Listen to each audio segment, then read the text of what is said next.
quand tu animes un podcast, de façon instantanée, on te reconnaît une expertise, une notoriété dans le sujet que tu animes. Et ça, là, c'est instantané.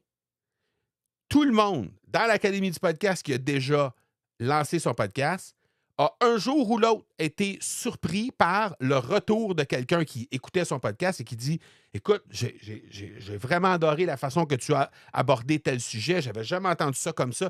Plein de commentaires de ce genre-là, ou encore des gens qui viennent vers eux qui disent: Hey, j'aimerais ça te recevoir sur mon podcast, j'aimerais ça te recevoir sur ma chaîne YouTube ou sur mon blog ou peu importe, ou j'aimerais ça que tu participes dans un événement, t'inviter comme conférencier, conférencière, etc. Donc ça, ce que ça fait, c'est que nécessairement, c'est directement relié à la notoriété que tu développes à animer un podcast. Et le troisième bénéfice, ben, c'est la profitabilité. On en a parlé. Ces gens-là qui écoutent ton podcast deviennent des clients.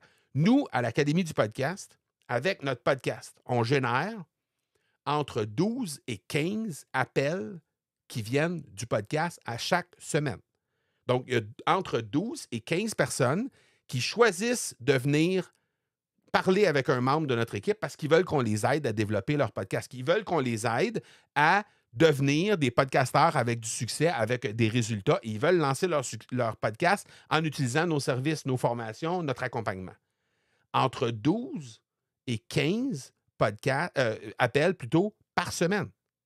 OK? Ça représente à peu près 3 de tous les auditeurs qui écoutent notre podcast.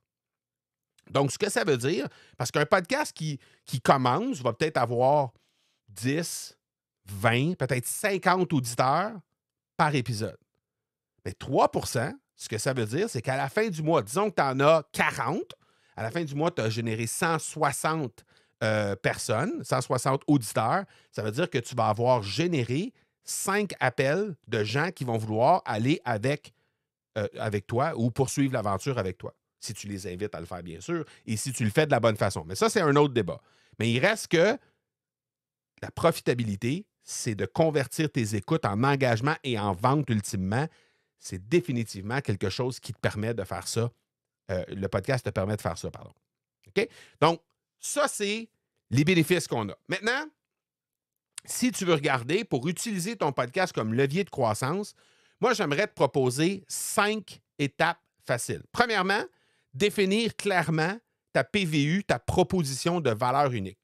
Qu'est-ce qui fait que toi, ce que tu livres sur ton podcast, ce que tu livres en général dans ta thématique, c'est différent de ce qu'on trouve ailleurs dans ton univers à toi? Bon, peut-être que tu es un des seuls ou une des seules à faire un podcast dans ton domaine. Tant mieux si c'est le cas.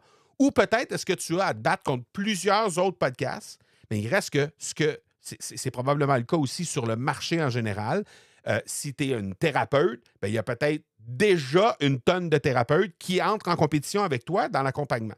Là, ce que tu veux faire, c'est faire en sorte que tu vas avoir la possibilité de servir les gens à partir de ta propre couleur à toi.